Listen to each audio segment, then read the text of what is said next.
students, today we are going to learn about trees are the kindest thing English workshop. तर विद्यार्थी मित्रांनो, English workshop आता आपण या ठिकाणी शिकणार आहोत. You know that English workshop is very important for everyone. First of all, we will learn margin questions. How do trees serve birds and animals? Answer: trees provide shade to animals and shelter to birds to build their nest on the branches. Trees provide shade म्हणजे झाडं सावली पुरवतात प्राण्यांसाठी, and shelter to bird आणि पक्ष्यांसाठी निवारा पुरवतात, to build their nest म्हणजे त्यांचं घरटं बांधण्यासाठी, on the branches म्हणजे झाडाच्या फांद्यावर घरटं बांधण्यासाठी ते त्यांना मदत करतात. म्हणून अशा प्रकारे झाडं प्राण्यांची काय करतात, मदत करतात. तर बघा, what do trees offer human being म्हणजे या ठिकाणी झाडं मानवी प्राण्यांना काय देऊ इच्छितात किंवा काय देतात. तर ट्रीज ऑफर फ्रूट्स म्हणजे झाडं या ठिकाणी फळं देतात, वूड लाकडं देतात, अँड लीव्स आणि झाडाचे पानं देतात टू ह्युमन बिईंग म्हणजे या ठिकाणी झाडं माणसाला काय देतात, तर फळं, त्याच्यानंतर लाकूड आणि या ठिकाणी झाडाचे पानं माणसाला या ठिकाणी देतात. तर बघा, which part of the tree glow first at sunrise सूर्याच्या किरणामध्ये या ठिकाणी पहिल्यांदा कुठला पार्ट चमकतो. तर leaves glow first at a time आपल्याला माहिती आहे की leaves glow first at a sunrise. Leaves म्हणजे काय, तर झाडाचे पानं या ठिकाणी सुरुवातीला चमकतात सूर्याच्या प्रकाशामध्ये. What do trees do for small kids झाडं लहान मुलांसाठी काय देतात. तर trees create the sound of a lullaby for the small kid म्हणजे झाडं आवाज निर्माण करतात आणि lullaby for the small kids म्हणजे अंगाई गीत लहान मुलांसाठी गातात. ओके, तर विद्यार्थी मित्रांनो, आता चला आपण इंग्लिश वर्कशॉप पाहूया. Pick from the poem words that rhyme with the following words.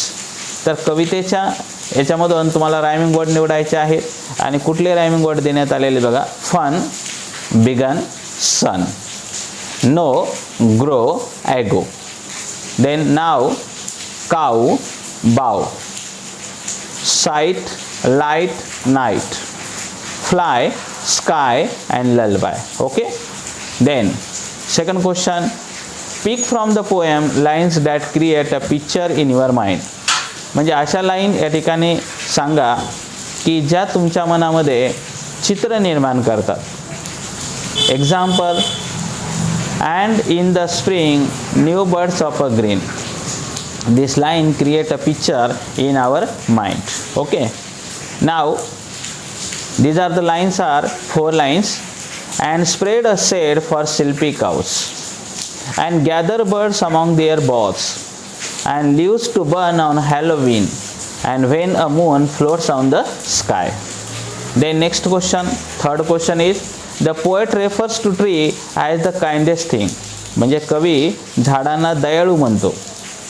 From the poem, pick out 5 facts which prove the kindness of a tree towards other.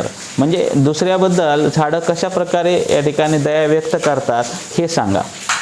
तर बघा, या ठिकाणी पहिली लाईन आहे, trees do not harm, they simply grow. झाडं कोणालाही जखमा पोहोचवत नाही, ते हळूवार वाढतात. Trees give us fruit in a leaves above झाडाच्या पानावर ते काय करतात, आपल्याला या ठिकाणी फळं देतात. Trees spread a shade for sleepy cows एवढंच नाही तर झोपी आलेल्या गायीसाठी या ठिकाणी त्यांना ते सावली पुरवतात. Trees hum a drowsy lullaby for a child आणि झोप आलेल्या मुलांसाठी ते अंगाई गात गुणगुणतात. अंगाई गीत काय करतात, या ठिकाणी गुणगुणतात. Okay, trees shed leaves to burn on Halloween आणि झाडाचे जे पानं आहेत ते हॅलोवीन हा जो पाश्चिमात्य देशामध्ये सण साजरा केला जातो त्याच्यासाठी जाळण्यासाठी या ठिकाणी कामी येतात. ओके, तर बघा, आता पुढचा क्वेश्चन आहे 4 number, find word that describe the following. तर विद्यार्थी मित्रांनो, वर्णन करणारे शब्द निवडा. वर्णन करणारे म्हणजे काय, विशेषण आपल्याला या ठिकाणी शोधायचे कवितेच्या चरणातून. तर बघा, शिल्पी काऊज कशा काऊज आहेत म्हणजे this is a cow okay, here is a cow and cow is a noun. आलं लक्षात. आणि शिल्पी हा जो शब्द कोणाबद्दल माहिती सांगायला आहे, काऊबद्दल सांगत आहे, म्हणून it is a describing word sleepy cows. Okay. त्याच्यानंतर spring, new birds. Okay. Morning sun, how is a sun, morning. Then lullaby, drowsy lullaby आणि kindest trees. Okay. Then pick out the outlines that mean the following. म्हणजे त्याचा अर्थ काय होतो ते आपल्याला सांगायचं आहे. तर या ठिकाणी लाईनचा अर्थ आपल्याला देण्यात आलेला आहे आणि कुठल्या लाईनमधून असा अर्थ व्यक्त होतो किंवा which line expresses these are the meanings. Okay. तर नाव we will see there. Trees provide shelter for animals. झाडं माणसासाठी छाया पुरवतात. And spread a shade for sleepy cows and gather birds among their boughs. Second question, trees provide food for all. झाडं सर्वांना या ठिकाणी फळं देतात. तर they give us fruit in leaves above. Trees are most lovable. झाडं खरोखर दयाळू आहेत. तर trees are the kindest things I know. मला माहीत आहे झाडं दयाळू आहेत. Okay. Kids love to listen to songs from trees. म्हणजे लहान लहान मुलांना सुद्धा झाडापासून गाणं ऐकायला आवडतं. Right. They hum a drowsy lullaby of a sleepy children long ago. Trees live a simple life. म्हणजे झाडं साधं जीवन जगतात. Yes. They do not harm, they simply grow. ते कधीही कोणाला जखमा पोहोचत नाही, ते हळुवारपणे वाढतात. ओके. Think and answer. तर विद्यार्थी मित्रांनो, इथं तुम्हाला स्वतः विचार करायचा आहे आणि उत्तर लिहायचं आहे तुमच्या शब्दामध्ये in your own words. Okay. तर first question is there, what living things can cause harm to one another. म्हणजे अशा कुठल्या गोष्टी आहेत, जिवंत प्राणी आहेत की ते एकमेकाला त्रास देतात. Name any 5. तर वाईल्ड ॲनिमल्स आपल्याला माहिती आहे, रानटी प्राणी.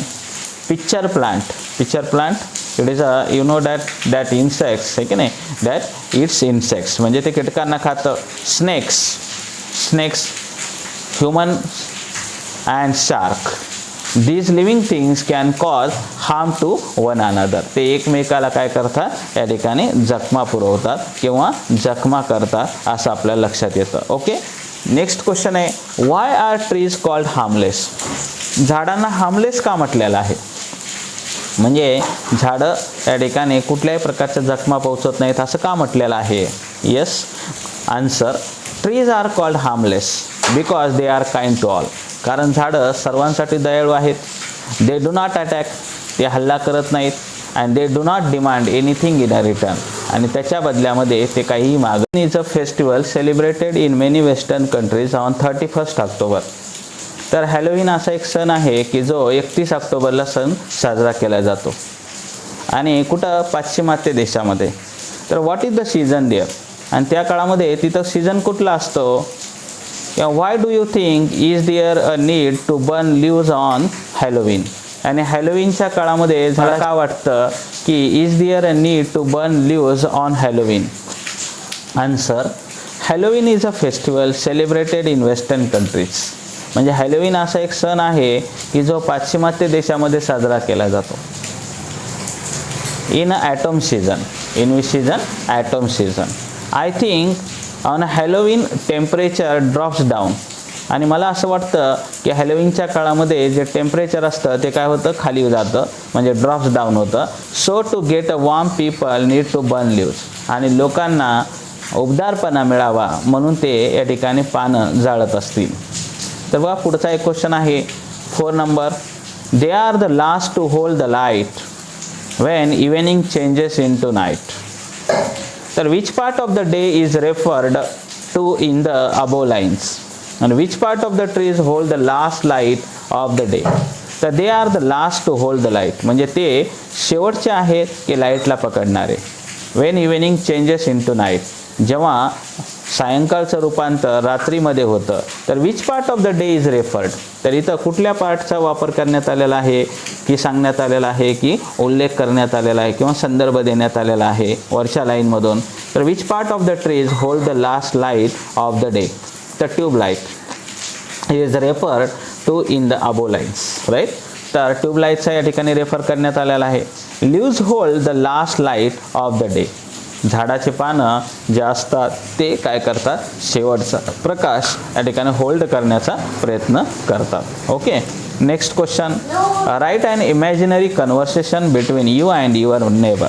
तर students, you know that conversation is very important for everyone. तर आपल्याला माहिती आहे डायलॉग अतिशय महत्त्वाचा आहे, म्हणून trying to stop him from having it cut down. तर तुमचे जे शेजारी आहेत ते या ठिकाणी झाड तोडण्याचा प्रयत्न करत आहे, तर त्यांचं मन वळवण्यासाठी या ठिकाणी तुम्ही काय करा की डायलॉग करा, पण imaginary conversation between you and your neighbour. तर myself, good morning sir, I am very disturbed and upset to see you having this good old banyan tree chopped down. Neighbor, we need more space to build another construction, so we cut it down. Myself, if we down trees, where will all birds move to? Neighbor, they will find another place.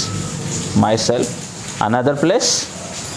Then that tree will be more crowded, and if that tree was also cut down, then where will they move on? Neighbor, sorry, I realize my mistake. I know importance of trees. From now I won't cut down trees. Myself, how nice of you. This is a dialogue. Okay, now fill in the gap in the table degrees of comparison. तर विद्यार्थी मित्रांनो, chain the degrees तुम्हाला माहिती आहे, आणि या chain the डिग्रीजलाच इंग्लिशमध्ये काय म्हटलं जातं, डिग्रीज ऑफ कंपॅरिझन असं म्हटलं जातं.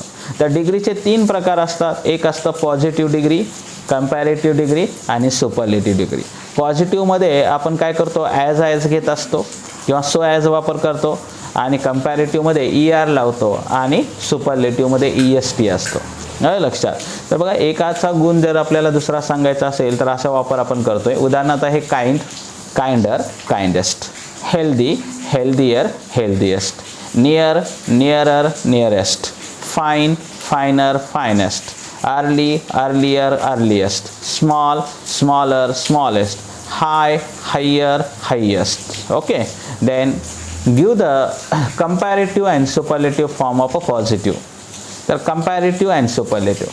तर विद्यार्थी मित्रांनो, या ठिकाणी जेव्हा 2 किंवा 2पेक्षा जास्त सिलॅबल या ठिकाणी असतात तेव्हा आपण मोर आणि मोस्टचा वापर करत असतो. बघा, innocent, more innocent, most innocent, special, more special, most special, significant, more significant, most significant, advanced, more advanced, most advanced, accurate, more accurate, most accurate. Okay, so these are the examples. So now third question, last question is example of personification from the poem.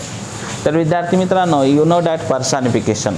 आता personification तुम्हाला माहिती आहे की जेव्हा निसर्गातील निर्जीव वस्तू असतात त्या सजीवाप्रमाणे या ठिकाणी काय करतात की वागण्याचा प्रयत्न करतात, तेव्हा आपण त्याला पर्सनिफिकेशन असं म्हणत असतो.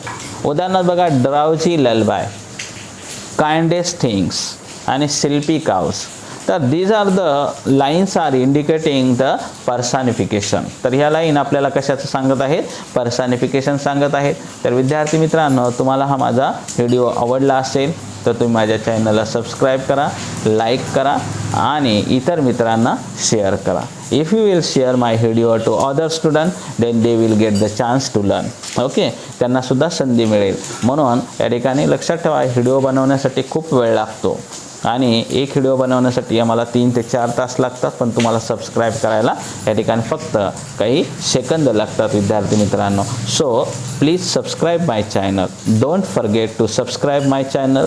So if you want a lot of knowledge about English, then you can visit my channel Learn English with Pawar Sir on YouTube. Have a nice day. Bye. See you.